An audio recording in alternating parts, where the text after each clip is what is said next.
Dans le cadre de la Journée internationale des droits des femmes, nous retrouvons Vanessa Massy, qui est intervenante au Carrefour des femmes du Grand Lachute, afin de parler de cette journée. Qu'est-ce que vous avez planifié, Vanessa? Premièrement, je suis super contente de vous voir.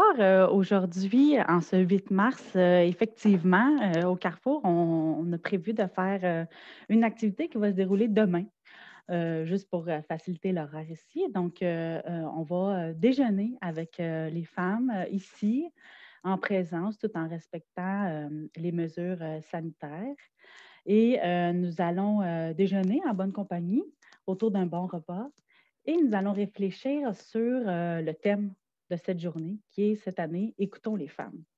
Donc, bien simple, en mangeant, on va réfléchir à pourquoi c'est important encore plus cette année d'écouter les femmes. C'est toujours important d'écouter les femmes, mais tu sais, réfléchir sur le thème et voir concrètement ce qu'on peut faire, mettre en place dans notre quotidien pour aussi s'écouter davantage. Oui, c'est important ce que vous mentionnez, d'écouter, de s'écouter, mais est-ce que vous allez apporter autour de la table des thèmes aussi? Est-ce que vous allez guider les femmes sur différents sujets qui sont tout à fait d'actualité en ce moment? On pense à la pandémie, les féminicides. Oui, bien, c'est sûr que c'est pas pour rien que le thème est vraiment bien choisi cette année. Parce que oui, la pandémie fait en sorte que malheureusement, on n'écoute pas assez les femmes. C'est les femmes qui sont prioritaires au front, en fait, ne serait-ce que quand on parle, quand on pense, excuse-moi, aux femmes qui sont travailleuses dans les milieux essentiels, les éducatrices en garderie, les infirmières, préposées bénéficiaires. Donc, déjà là, c'est important qu'on réfléchisse à pourquoi les femmes sont plus touchées par la pandémie que les hommes. Puis ne serait-ce que dans les milieux du travail comme ça, c'est quelque chose qu'on doit réfléchir, puis se positionner, dire, ben oui, c'est vrai. C'est pas pour rien que c'est plus les femmes qui sont touchées par la pandémie.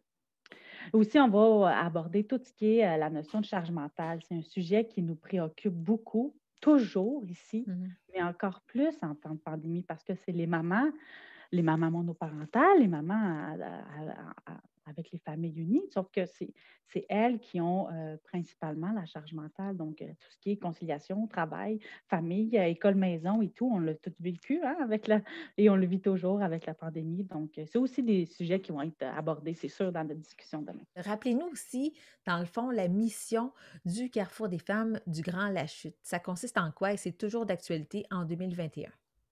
Oui, en fait, si on le dit simplement, la mission du centre, c'est de briser l'isolement. Donc, faire en sorte qu'on ne soit plus seul à la maison, toute seule. Vous comprendrez bien qu'en contexte de pandémie, c'est encore plus important pour les femmes de se sentir moins seules parce qu'on est tout seul. On est tout seul tout le temps, on n'a pas le choix. Donc, c'est important de mettre notre mission de l'avant. Puis, je le dis simplement comme ça. Parce que oui, en pandémie, il y a des mesures, bien entendu. Il y a eu des périodes au courant de cette année que le centre n'était pas ouvert aux femmes en présence.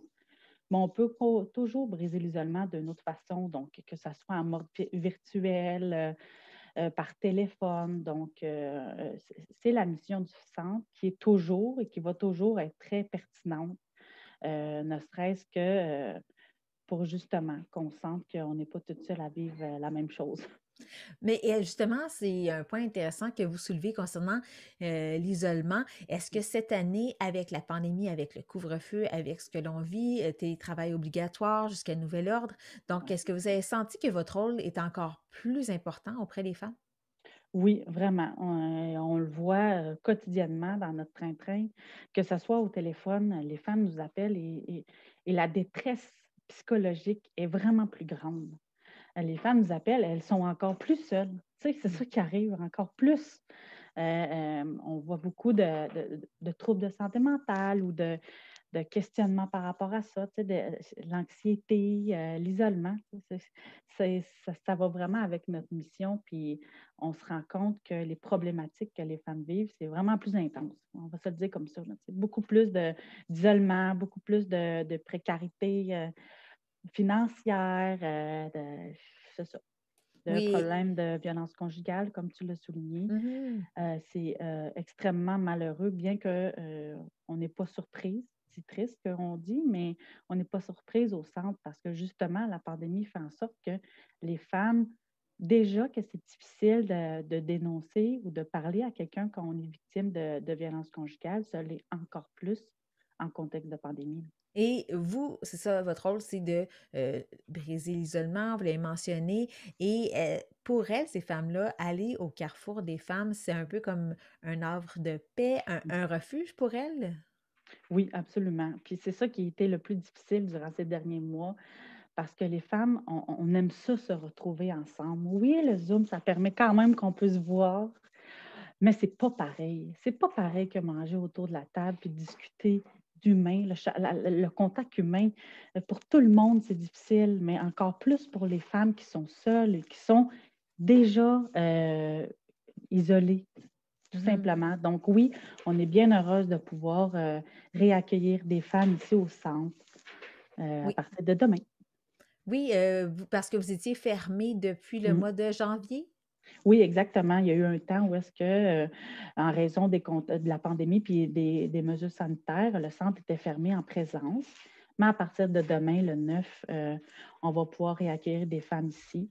On avait déjà tout mis à partir de septembre, toutes des mesures de distanciation. C'est maintenant rendu des tables individuelles. On mange à notre place. Tout est vraiment plus de manière individuelle, mais ensemble. Donc, c'est Mhm. déjà moins pire comme ça. C'est ça. Donc, pour les activités de groupe, le centre est ouvert à partir de demain. Ce qui nous a forcé à réagir Revoir. autrement, oui, revoir, comme tu peux dire, merci, c'est que, il faut que ça se fasse sous réservation. On ne peut pas arriver ici au centre sans avoir une réservation parce que malheureusement, on doit contrôler les allées et venues et les déplacements dans le centre. Donc, les femmes, en chaque début de mois, on lance notre programmation mensuelle et il y a une journée pour réserver les activités à lesquelles on veut participer. Oui, quels sont les services là, que vous offrez? Quelles sont les activités que vous offrez donc maintenant? Oui, bien maintenant, pour le mois de mars, on va y aller par mois. Pour Oui. le mois de mars, on a l'activité justement pour le 8 mars et on a des groupes de soutien qu'on est habitué de voir. Donc, le groupe de mamans, le YAP pour les mamans d'enfants 0,5 ans, va débuter en courant du mois de mars. Il y a aussi l'atelier de tricot, qui est un groupe aussi, débute la semaine prochaine. Et on a des petites nouveautés. On a un nouveau groupe qui s'appelle Incroyable Moi pour se donner justement un temps de réfléchir sur nous, puis qu'est-ce qui nous fait du bien, pour essayer de faire un petit peu de développement personnel à travers ce contexte de pandémie-là difficile. Donc, un nouveau groupe, excusez-moi, de femmes qui va être sur pied. Et il y a souvent, presque aux 2 semaines, tout dépendant de la disponibilité, des cafés jasés. Parce que oui, c'est le fun des groupes, mais c'est aussi le fun de se retrouver autour d'un café puis de jaser tout simplement. Ça Mhm. aussi, c'est important de se retrouver, pas nécessairement d'avoir un sujet précis, mais d'être ensemble puis de voir comment on va dans tout ça, tu sais. Comment qu'on se sent, nous. Donc, c'est ça, pas mal d'activités de groupe. Oui, et il y a combien de femmes qui fréquentent le carrefour des femmes du Grand Lachute? Bien, en fait, qui fréquentent, il y en a vraiment plusieurs, sauf qu'en contexte de pandémie, on ne peut pas accueillir plus que 5 femmes à la fois pour respecter la distanciation physique. Donc, c'est pour ça que c'est important de fonctionner sous réservation. On comprendra qu'il y a plus que 5 femmes qui viennent nous voir, mais on n'a pas le choix d'y aller de cette façon-là. Oui, et est-ce qu'il y a un portrait type de femmes qui fréquentent le carrefour des femmes du Grand Lachute? Ça, c'est une bonne question parce que non, il n'y en a pas de portrait type. Puis c'est important d'en parler, ça, parce que c'est pas vrai qu'on a besoin d'une problématique précise pour venir au centre. On vient au centre pour jaser, pour briser notre isolement, peu importe ce qu'on vit, peu importe si on est riche, on est pauvre, tu sais, on s'entend, on n'est vraiment pas là-dedans. C'est vraiment quand on ressent le besoin de discuter avec quelqu'un pour X raison que ce soit, les intervenantes du Carrefour des femmes, on est là. On est là comme intervenante de première ligne. Donc, parfois, on ne sait pas à quelle porte aller cogner Mm. ou on n'est pas sûr si on a vraiment besoin d'aller en quelque part précisément. On vient nous voir au centre, puis on est super accueillante ici. On a plusieurs activités comme vous avez pu constater. Puis on a aussi certains services qui sont soit partiellement fermés en raison de la pandémie, mais un service qui est maintenu et le service de halte garderie, parce que ça permet aux mamans de pouvoir avoir un temps de repos et un temps d'arrêt en ce contexte vraiment difficile. Donc, la halte garderie est toujours ouverte pour les enfants de 0 à 5 ans. Et en terminant, qu'est-ce que vous pourriez, dire sur les luttes selon vous? Donc vous êtes une féministe, vous travaillez au Carrefour des femmes du Grand Lachute. Quelles sont les luttes, que les femmes doivent combattre pour les prochaines années à venir ou même on va se concentrer sur le moment présent, en ce moment? Bien, la lutte, c'est vraiment de s'écouter. J'aime beaucoup le thème du 8 mars parce que je trouve qu'il est, selon moi, très pertinent. Malheureusement, les femmes, on lève souvent notre main pour dire, tu sais, de parler de plein de sujets ou de dire, ouais, mais on n'est pas vraiment égales, les femmes et les hommes. Tu sais, on est là-dedans. Mais premièrement, là, de s'écouter, autant nous-mêmes, autant dans notre réseau individuel, dans notre famille, puis autant politiquement. Je pense que c'est important de jamais cesser de lever sa main, de toujours débattre, de toujours dire oui, mais les femmes, elles, on est encore plus stigmatisées, on est encore plus touchées par ce qui arrive présentement. Puis il ne faut pas l'oublier, tu sais.